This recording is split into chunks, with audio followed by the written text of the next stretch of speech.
بڑی افسوس کے ساتھ کہہ رہا ہوں، یاد رکھو محلے والوں، اگر باہر آواز جا رہی ہے، یاد رکھو مسجدوں کو ویران کرو گے۔ رمضان کے اندر بھی مسجدیں بھری ہوئی نہیں ہیں۔ اگر اللہ کے گھر کو ویران کرو گے، یاد رکھو اللہ تمہارے گھروں کو ویران کر دے گا۔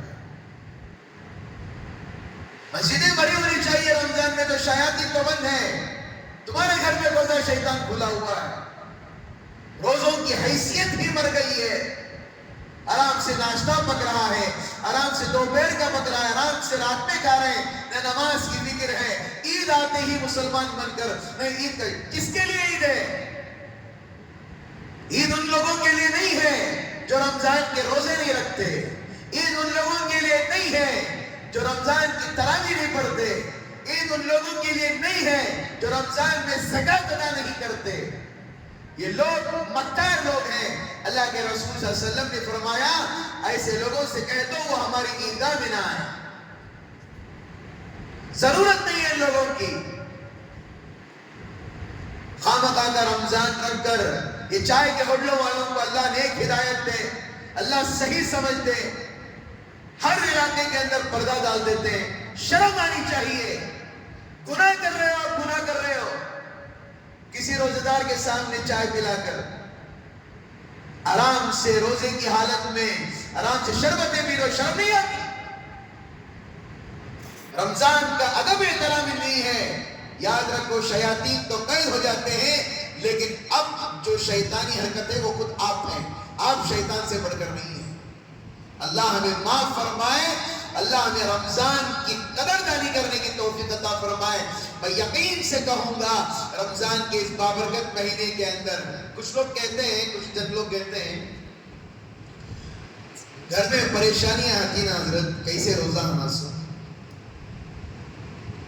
گھر میں مصیبتیں آتی، بچے زیادہ ہو جاتے روزہ کے ساتھ۔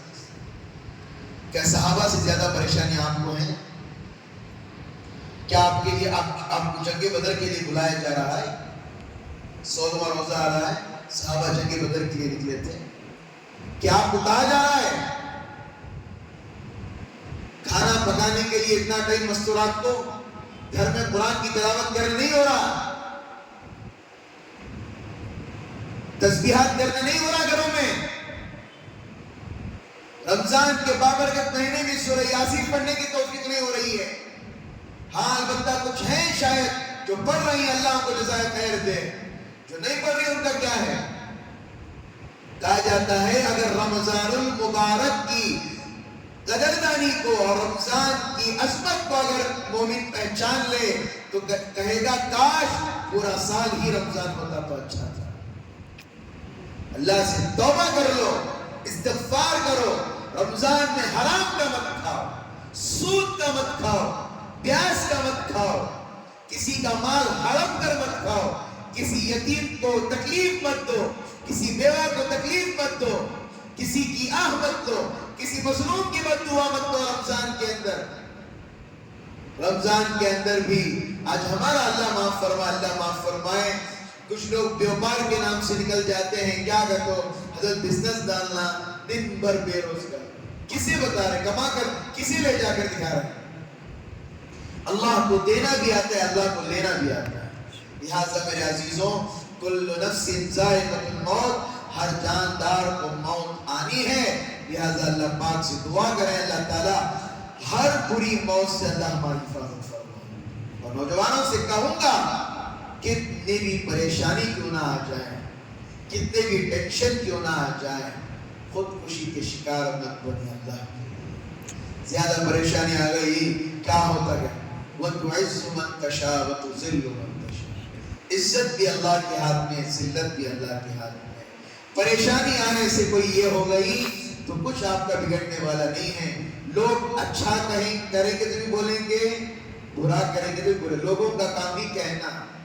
ایگزامپل کے طور پر شادی میں بلاتی، دعوت پکا کر بلاتی، بلانے کے بعد پورا کھانا کیا بنتی؟